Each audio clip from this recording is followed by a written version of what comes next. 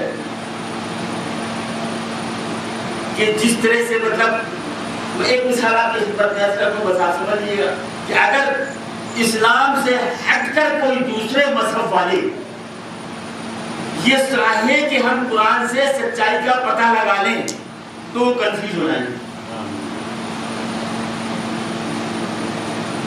کہ جب انہوں نے آپ کے ایک سورہ پڑھی, ایک آیت پڑھی, کوئی چیز پڑھا, مثلا مثال کے طور پر انہوں کا وَالنَّجْمِ إِذَا هَوَىٰ, ستارے کی قسم, جب وہ اترا نہیں اب تک امت انہوں نے اتری کر دیا ورنہ لکھا کو گزر ہے ٹوٹا ہو گرا گیا.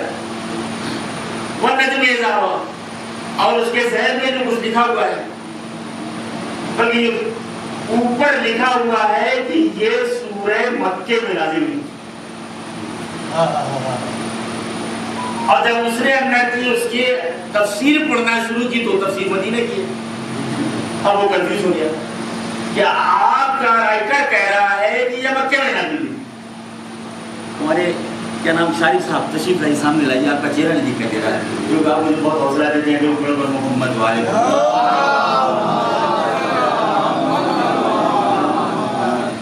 تو وہ گمراہ بھیج گیا کہ میں فیصلہ کیسے کروں, کہ عدالت میں آ گیا.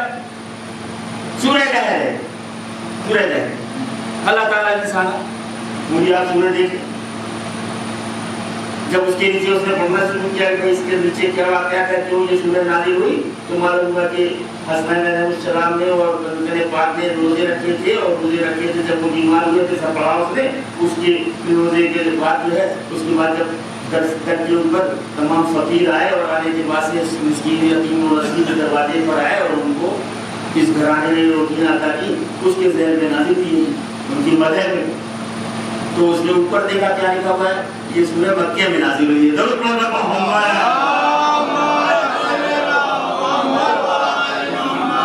اب وہ کیسے فیصلہ کرے گا, ہم تو آپ نہیں جائے, وہ کیسے فیصلہ کرے گا یہ قرآن مجید کیا کہتا ہے. تم کو کچھ اور لگاتے ہو, وہاں کچھ اور لگا ہوا ہے, نازل کہیں اور ہوئی ہے, پھر کہیں اور کر دیتے ہو. یہ کون سا پیشکش ہے, کون سی چوری ہے, قرآن مجید کے ساتھ یہی ہوا ہے. درود پڑھو محمد.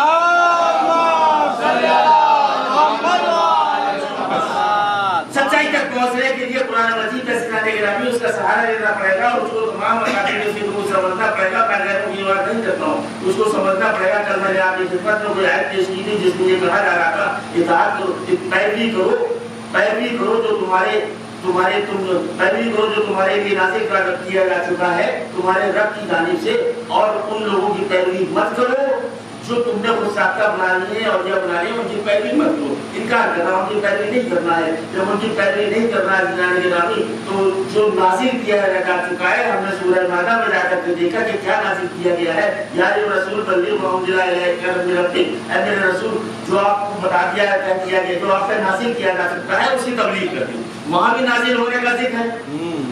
اب کہہ دیا گیا وہ اولیاء اللہ جو تم نے اولیاء بنا رکھے ہیں, ولی یہ جو ہم نے ولی بنایا ہے اس کی پیروی کرنا ہے. یہاں پر جس برسر محمد پیغمبر اکرم نے لا کے اس ولی اللہ کو دکھا دیا کہ دیکھو یہ ولی ہے جس کو نازل کیا گیا ہے, اس کی تمہیں پیروی کرنا ہے. پیروی کرنا ہے, ولی ہے اس کی تمہیں پیروی کرنا ہے, اس کی تمہیں اتباع کرنا ہے, اس کے نقش قدم پر چلنا ہے.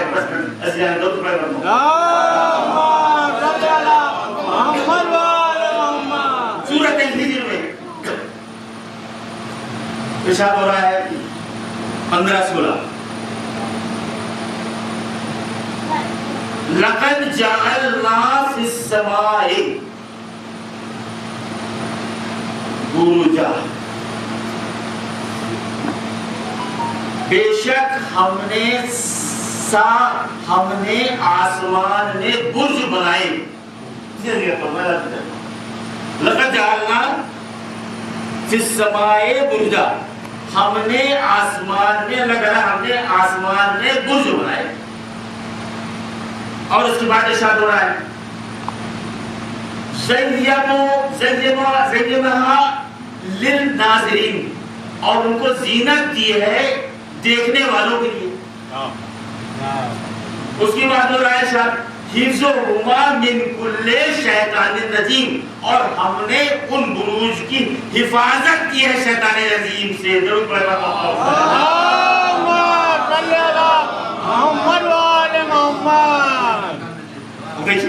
ہمیں وہ اب اگر اس کو ہم ظاہری علم سے اور ظاہری معنوں سے سمجھنا چاہیں تو ہم سمجھیں گے کہ آسمان میں کوئی چیز بنائی گئی ہے، زینے بنائے گئے ہیں، برج کے مطلب زینہ سمجھ لیں، سیڑھی سمجھ لیں، منزلیں سمجھ لیں، وہ بنائے گئے ہیں، اللہ نے ہم نے بنائے ہیں، اور وہ دیکھنے والوں کے لیے زینت ہے. اور ہمیں تو کیا کوئی دکھ ہی نہیں رہا ہے، کوئی محل ایک ہی دکھ جاتا، ایک ہی برج دکھ جاتا، ایک دکھ جاتا، اور اس کے بعد ہم دیکھ کے خوش ہو جاتے ہیں کہ وہ اللہ نے زینت کی. اگر ہم یہ دیکھتے کہ شیطان نے ان پر حملہ کیا ہے تو اس اللہ نے اس کی حفاظت کرتی. ٹھیک ہے بھیا. اب میں نے جب اس سلسلے میں سے آنے کا تلاش کرنا شروع کیا کہ یہ غیر مسلموں نے اپنی ریسرچ کے بعد بتایا کہ اللہ نے 12 برج بنائے.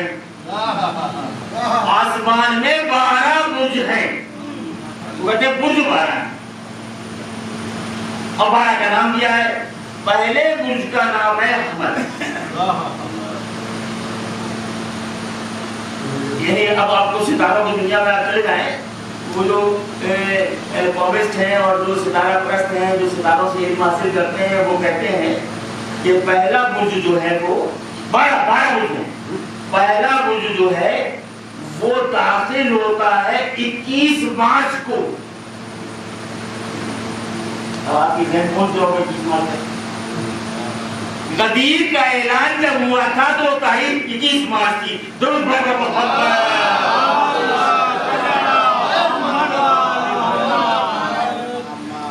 تو پہلا برج ہے. اب انہوں نے پورے سال میں 12 برج بنا دیے. یعنی پہلا برج اگر جو ہے اب اگر ظاہری نگاہوں سے نہیں دیکھا جائے، باطنی نگاہوں سے دیکھا جائے تو پہلا برج برج امامت امیر المومنین علی ابن ابی طالب علیہ السلام.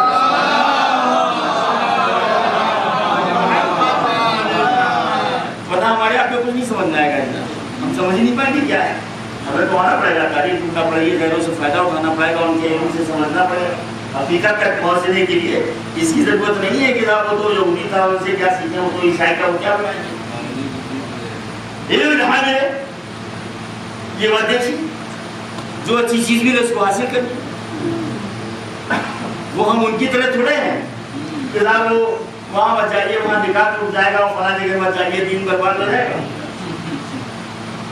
سب جگہ جائیے، ہر مذہب کو سمجھیے، چرچ بھی جائیے، اور جہاں آتش پرست ہیں وہاں بھی جائیے، مندر بھی جائیے، سب جگہ جائیے، جا کر سچائی کو تلاش کریے. یہ ہر انسان کا فریضہ ہے. کسی جب دنیا میں آیا تو اس کا فرض ہے کہ سچائی کو، حقیقت کو تلاش کرے. اللہ نے تمہیں پیدا کیا ہے، کسی مذہب سے کوئی تعلق نہیں، حقیقت کو تلاش کریے. اور پھر مذہب اہل بیت کے اندر رہ کر کے بھی حقیقت کو تلاش کریے. میں سجانے نامی کوئی قبر سے نہیں کر رہا، کوئی نصیحت نہیں کر رہا، لیکن کیا کہا جا سکتا ہے کہ جو مذہب اہل بیت کے اندر ہے وہ سب کچھ صحیح چل رہا ہے. بس اس کے آگے بہت سی باتیں ہیں، ایسی باتیں مل جائیں جو شریعت کی مخالف ہو سکتی ہیں. عزاداری بھی جیسے ہو رہی ہے تو ضروری نہیں کہ عزاداری کہ سب افعال آپ کے جائز کہیں گے. ایسا نہیں ہو سکتا جو شریعت اختیار کر رہا ہے، اس میں بھی آپ کو غور کرنا ہے. یہ مذہب اہل بیت اور مذہب حقہ اور فرشیزہ میں بیٹھنے والوں کے لیے یقیناً حسینان گرامی ایک امتحان ہے کہ ان کو ایک ایک عمل، ایک ایک قانون اپنا دیکھ کے چلنا ہے کہ ہمارا قدم صراط مستقیم پر ہے یا نہیں. درود پڑھ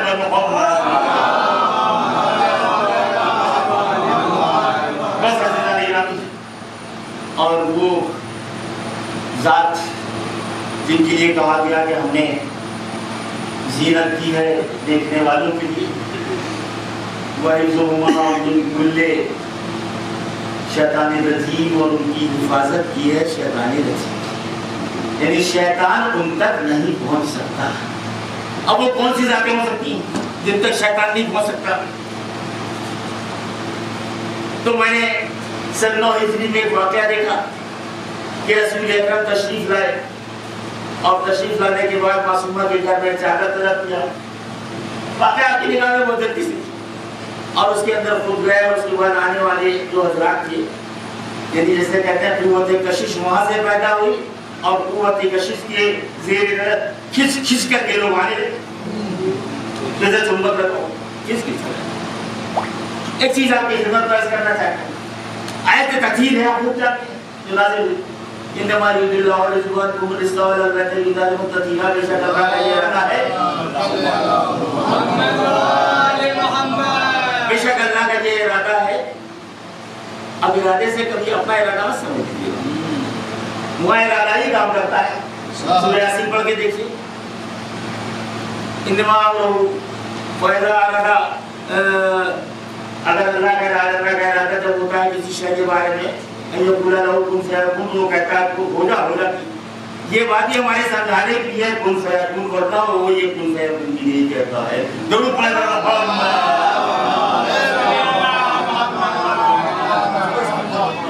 کہاں بات کو لے جاؤں بہرحال ارادہ غیرت اللہ کا یہ ارادہ ہے اور اہل بیت تم سے ہر قسم کی نجاست کو دور رکھے اور تم ایسا پاک رکھے جو پاک رکھنے کا حق تو پاک رکھنے یعنی حق طہارت جو ہے تطہیرہ نے یہ بات بتا دی ہر آدمی نہا کر سکتا صاحب ہم تو ابھی نہا کر چلے آئے ہیں ہم سے کہنا پاک کرو ابھی تو ہم نے زمین پر بھی پیر نہیں رکھا ہے ہم سے کہنا پاک کرو یہ تو ہے پاک مگر تطہیرہ نے کوئی منزل بتا دی کہ اس منزل تک تم نہیں پہنچ سکتے جہاں تک یہ حضرات ہیں درود پر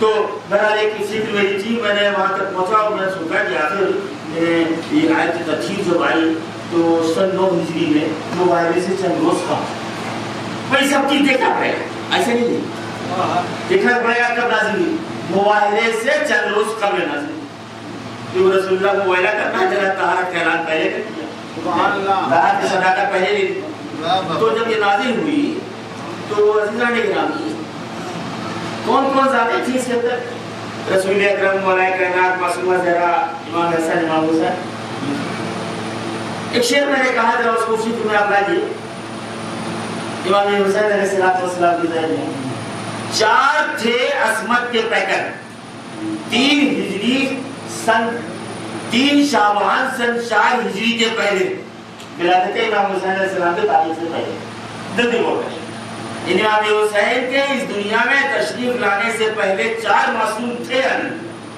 4 تھے عصمت کے پیکر آئے حسین ابن علی 4 تھے عصمت کے پیکر آئے حسین ابن علی تم جب آئے تبھی آئے تطہیر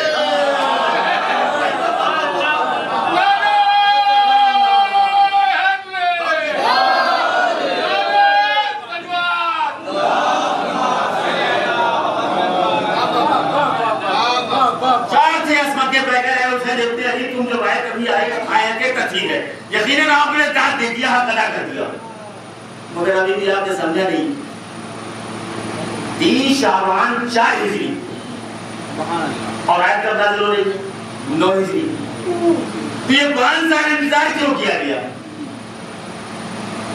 5 سال انتظار کیوں کیا گیا آپ نے غور کیا کوئی مسئلہ الہی ہے آپ غور کر سکتے ہیں سوچ سکتے ہیں فکر نکال سکتے ہیں اعتراض نہیں سمجھنے کی یہ 5 سال انتظار کیوں کیا اگر امام حسین جب پیدا ہوئے تھے رسول کی گود میں تھے اور اس وقت وہ معصومہ دے کر جاتے یہاں بیٹھتے اور چادر بنا کر کے امام حسین کو چادر کے لے کے اندر چلے جاتے تو دنیا یہ کہتی وہ تو گود میں لیے ہوئے تھے آئے تطہیر سے کیا مسئلہ ہوتا ہے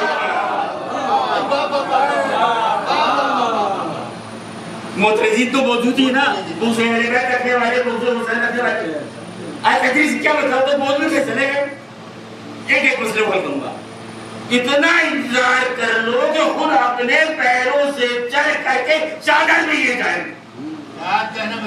منزل طہارت تک اعلان طہارت تک سپلائی طہارت تک کھینچ کر کے جائیں آپ تو کوئی اعتراض نہیں کر سکتا ہے نہیں کر سکتا جناب گرامی بس اسی منزل پر آ کر میں آپ سے خدمت میں کچھ باتیں عرض کرنا چاہتا ہوں کہ یہ اعتراض ہمارے پاس ہوا کرتا ہے میدان کربلا کا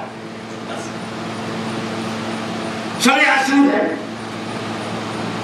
اعتراض کیا کرتے ہیں دیکھو بس میں نے بات کو کر دیا یہیں سے آئی باقی پھر کبھی شب عاشور ہے. لوگ کہتے ہیں دنیا یہ کہتی ہے وہ تو کیا کرتے, یہ تو حسین کے ساتھ آئے تھے, یزید کا پہرا گر چکا تھا, پھنس گئے تھے, حسین کا ساتھ چھوڑ کر جا نہیں پائے, جاتے تو کیسے جاتے پہرا لگاؤ گا. ہمیں پہلے یہ تو دیکھو کہ یہ آئے کیسے تھے, آئے کیسے تھے, امام حسین کے پاس پہنچے کیسے تھے, تب تو یہ کہہ سکتے ہو کہ یہ جاتے کیسے. اگر جانا ہی تھا تو آتے کیوں, یہ چھوڑ کر جانا ہی تھا تو آتے کیوں. امام حسین علیہ السلام نے حضرات گرامی, لوگ کہتے ہیں کہ امتحان لیا اپنے صحابہ کا. استغفر اللہ, میں توبہ کرتا ہوں, امام حسین نے اپنے اصحاب کا امتحان نہیں لیا. امتحان تو پہلے ہی ہو چکا تھا.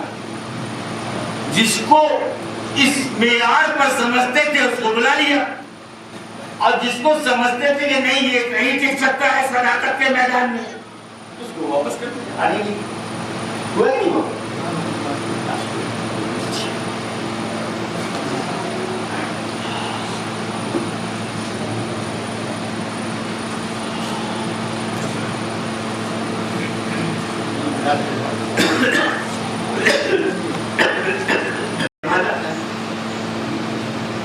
دنیا کو یہ دکھانے کے لیے, دنیا کو یہ اعتراض ہمارے اصحاب پر, ہمارے انصار پر, ہمارے مددگار پر ہوتا ہے. آئے دنیا والے آگے دیکھیں کہ شب عاشور ہے اور امام حسین کے اصحاب بیٹھے ہوئے ہیں, ایک چراغ جل رہا ہے, روشنی ہے, سب بیٹھے ہوئے ہیں. جناب عباس, جناب اکبر, جناب قاسم, جناب محمد, جناب فضلانی, جناب مسلم یقین کر کے سارے فرد بیٹھے ہیں, اور وہ اصحاب بھی بیٹھے ہیں, رسی صاحب بھی, بوڑھے حبیب بھی بیٹھے ہیں, مسلم بھی, سجا بھی قاری قرآن بیٹھے ہیں, برید حمدانی بھی حافظ قرآن بیٹھے ہوئے ہیں, اور تمام نام آپ نے ابھی ہو نہیں ہیں, سب بیٹھے ہوئے ہیں. اور امام حسین نے ایک حجت تباہ کی اپنے صحابہ کے اوپر نہیں, دنیا والوں کے اوپر. اس لیے کہ جو اس صحابہ کی یعنی انصار امام حسین کی جو منزلت ہے, جو مرتبہ ہے, اس منزل پر دنیا کا کوئی اب فائز ہی نہیں ہو سکتا ہے. تو امام حسین نے دنیا والوں کو دکھانے کے لیے ایک کام کیا, اور دیکھو میرے چاہنے والے کیسے ہیں. ایک خطبہ ایک وزار سے انہوں نے پیش کیا, اور اس کے بعد کہا کہ دیکھو کل روز صبح یہ میرے خون کے پیاسے ہیں, میرا مجھے قتل کرنا ہے, جس کو جہاں جانا چاہے چلے, مجھے چھوڑ کر کے. اور تھوڑی دیر انتظار کیا, شمع بجھا دی. سب دنیا والوں کے لیے کہ دیکھو میرے چاہنے والے کیسے, کہ شاید تمہیں جانے میں شرم آ رہی ہو, تو ہم بلائے دیتے رہتے ہیں. گھریلو کوئی تس سے مسئلہ ہوا, کوئی نہیں دیا, تو امام حسین نے ایک نیا طریقہ ایجاد کیا. کہا کہ دیکھو یہ میرا بیٹا, یہ اکبر اب یہ پیغمبر, یہ بھی تو ختم ہو جائے گا, یہ میرا بھائی عباس یہ بھی ختم ہو جائے گا, یہ میرا بھتیجا قاسم یہ بھی ختم ہو جائے گا, یہ میرے والد اور محمد بھی ختم ہو جائے گا. ان کو بس دو آدمی اٹھو, ایک ایک ہاتھ پکڑ کے دیکھیں چلے. دیکھیں کیا سہارا کیا, ایسا سہارا اپنے اصحاب کو دیا ہے کہ کوئی اکبر کو بچا لے کے چلا جائے, ان کا جانے والوں کے لیے تو نہیں چلا جائے, کوئی خاصے کو لے کر کے چلا جائے, میرے بچوں کو لے کر کے چلے جاؤ, ان کو تو بچا لو. اب اصحاب انصار امام حسین کشمکش میں جو کر گئے, کریں تو کیا کریں, تین بندے, اب کریں تو کیا کریں, ان کی فکر ہے. حسین کو اپنے آقا کو چھوڑ کے جائیں, ان کو بچا لیں. اب بیچ میں پھنسے ہوئے ہیں. کوئی صحابی کوئی انصار امام حسین سر چکائے بیٹھا ہے, اس کی سمجھ میں نہیں آ رہا کیا کرے. سہارا دیا تو مولا عباس نے کلمہ کو سہارا دیا. اے میرے بچہ, کیا آپ یہ سمجھتے ہیں کہ آپ کو چھوڑ کر ہم چلے جائیں؟ جناب عباس کو اپنی حقیقت اور منزلت کا آپ کو چھوڑ کر ہم چلے گئے. کیا یہ ممکن ہے؟ جب یہ سہارا مل گیا عزیزان گرامی، تب عزیزان گرامی مسلم نے اور سجا کھڑے ہوئے. یہ وہی ذات ہے جو کفے میں نماز پڑھ رہی تھی، اور کھڑے ہونے کے بعد انہوں نے کہا ہے میرے آقا وہ زندگی خاک ہے جو آپ کے قدموں سے جدا ہو کر دی جائے، آپ کے قدموں سے دور. اگر آپ کی راہ میں ہمیں 70 بار قتل کیا جائے اور پھر زندہ کیا جائے اور ہماری لاشوں کو جلا کر خاک میں اڑا دیا جائے اور زندگی ملے تب بھی آپ کے قدموں کو چھوڑ کر ہم نہیں جا سکتے. یہ زندگی خاک ہے.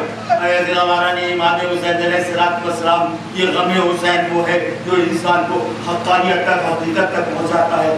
حسینی کی وہ ذات ہے جس نے حق و باطل پہ فیصلہ کر دیا. کربلا میں فقط دو ہی مذہب رہ گئے تھے، ایک یزیدی مذہب، ایک حسینی مذہب. انہی دو مذہب میں جس نے حسینیت کو اختیار کیا عزیزان گرامی وہ حسین والا کہلایا، جس نے یزیدیت کو اختیار کیا وہ یزید والا کہلایا. دو ہی مذہب تھے اور روز قیامت بھی دو مذہب رہ جائیں گے. تیسرا ایک اور ہوگا، کبھی عرض کروں گا. سورہ واقعہ میں اس کا ذکر ہو رہا ہے. ایک سورہ واقعہ میں دو ہی مذہب رہ جائیں گے. دنیا میں چاہے جتنے مذاہب بن جائے، جو کچھ بھی ہو جائے، اس کے بعد امام حسین نے علیہ السلام خطبے میں عزیزان گرامی ایک اعلان اور کیا، جیسے اصحاب مجھے ملے، جیسے انصار مجھے ملے، ایسے میرے نانا کو نہیں ملے. اب صحابیت کو فخر سے اونچا کرنے والوں آؤ حسین کے اس قول کو دیکھو. ایسے صاحب میرے نانا کو نہیں ملے، میرے بابا کو نہیں ملے، میرے بھیا حسن کو نہیں ملے، جیسے مجھے ملے ہیں. اے عزاداران امام حسین علیہ السلام، یقیناً ایسے اصحاب کسی کو نہیں ملے. جب راہ کوفہ و کربلا کے بیچ میں امام حسین کا قافلہ رواں دواں تھا تو ایک قافلہ آ کر امام حسین سے ملاقات کیا عزیزان گرامی. اس کی بھی وجہ ایک خیمہ تھا جو دور لگا ہوا تھا. امام حسین وہاں پہنچ گئے اور پہنچنے کے بعد جب وہاں پہنچے تو وہاں ایک ضعیفہ سے ملاقات ہوئی. اس نے پوچھا کہ اور کوئی تمہارے خاندان میں ہے؟ کہا ایک بیٹا ہے، ایک بہو ہے. بیٹا ہمارا جو ہے وہ چلیے کے سلسلے میں گیا ہے. کہا تمہیں کوئی پریشانی ہے؟ کہا ہاں پریشانی تو کوئی نہیں، اب پانی کی بہت قلت ہے. اس کے بعد امام حسین نے نیزہ نکالا اور نکالنے کے بعد زمین پہ کہا اور ڈالنے کے بعد جب نیزہ کھینچا تو پانی ابلنے لگا، چشمہ ابلنے لگا. کہا ہے بی بی مولا تمہارے لیے پانی کا انتظام ہم نے کر دیا ہے، جب تمہارا بیٹا ہے تو اس سے بتا دینا کہ کون آیا ہے. آئے وہاں میں عبداللہ کرتی تو پانی دیکھا. پوچھا انہوں نے اپنی ماں سے یہ کیا؟ کہا وہ بہت خوبصورت سے جوان آئے تھے، ان کا قافلہ ٹھہرا. اپنے کو فرزند فاطمہ بتا گئے، رسول کی بیٹی کا فرزند. وہ آئے تھے رسول کی بیٹی کے فرزند. فوراً دربار امام حسین علیہ السلام سے حاضر ہوئے اور اس کے بعد اپنے قافلے کو لے گئے امام حسین کے ساتھ تھے. یہ وہ ہستی تھی جو ابھی 3 دن پہلے مسلمان تھی اور اب امام کے قدموں کو چھوڑ کے جانے کو تیار تھی. روز عاشورہ کا وہ ان کی قربانیاں عزیزان گرامی ماں اور بیٹے کی کہ جب جنگ کا بڑا بازار گرم ہوا تو وہاں ابن عبداللہ قلبی امام کی خدمت میں پہنچ جاتے تھے. مولا ہمیں نہیں جا کرتے تھی، جب اجازت مل گئی تو گھر میں آئے، ماں سے ذکر کیا. اپنی بیوی جس کا عہد ابھی چند دن پہلے ہوا تھا تو اس نے کہا نہیں میں معصومہ کے بیٹے کے اوپر قربانی سے نہیں روکی، مگر مجھے اپنے آقا کے پاس لے کر میں پہلے تمہارے آقا کے پاس چلا تھا، لے کے آئے. آقا یہ غلام نبی جو ہے یہ کچھ آپ سے کہنا چاہتے. امام نے اس طرف رخ کیا. تو کہنے لگی آقا یہ تو ہمارے سرپرست والی آپ کی راہ میں شہید ہو کر جنت کو چلے جائیں. صرف ایک وعدہ ان سے کرا دیے کہ جنت میں تنہا نہیں جائیں, ہمیں لے کر کے جائیں. امام نے ضمانت دے دی, میں ضمانت دیتا ہوں, تم تنہا نہیں جاؤ گے جنت میں, میں ضمانت دے تمہیں ساتھ دیں گے. اب امام کی ضمانت کا مطلب آپ سمجھتے ہیں کیا؟ جب وہاں ابن عبداللہ کرگی نے جنگ کی اور جنگ میں نمایاں انجام دیا, دشمنوں نے گھیر کر کو قتل کر دیا, سر کو جدا کر دیا. یہ زوجہ اور ماں کھڑے ہو کر کے اس جنگ کو بھی دیکھ رہی تھی, بیٹے کا قتل ہونا ماں بھی دیکھ رہی تھی, شوہر کا قتل ہونا بیوی بھی دیکھ رہی تھی. ایک ملعون نے سر کو جدا کرنے کے بعد اٹھایا اور اٹھا کر ماں کی طرف پھینک دیا. جب ماں نے اس سر کو پایا, دیکھا اپنے لال کے سر کو اٹھایا اور اٹھانے کے بعد عزیزان گرامی اس سر کو اٹھانے کے بعد بوسا دیا, چوما, اور چومنے کے بعد ایک جملہ کا ہم جو راہ خدا میں دیکھتے تھے اسے واپس نہیں لیتے. اور عزاداروں اس منظر کو زوجہ دیکھ رہی تھی, اسے برداشت نہ ہوا, دوڑ کر اس سر کے پاس پہنچی جس میں وہاب ابن عبداللہ کے پاس پہنچی. کہا تمہیں جنت مبارک ہوئے میرے والیوں والے. ایک ملعون نے پیچھے سے پکڑ کے سر پر ایک گرز مارا, درد شہادت پر فائز ہوئی. مولا امام حسین نے ضمانت کی تھی کہ جنت میں اکیلے کیوں جائے گا, اپنی زوجہ کو لے کر.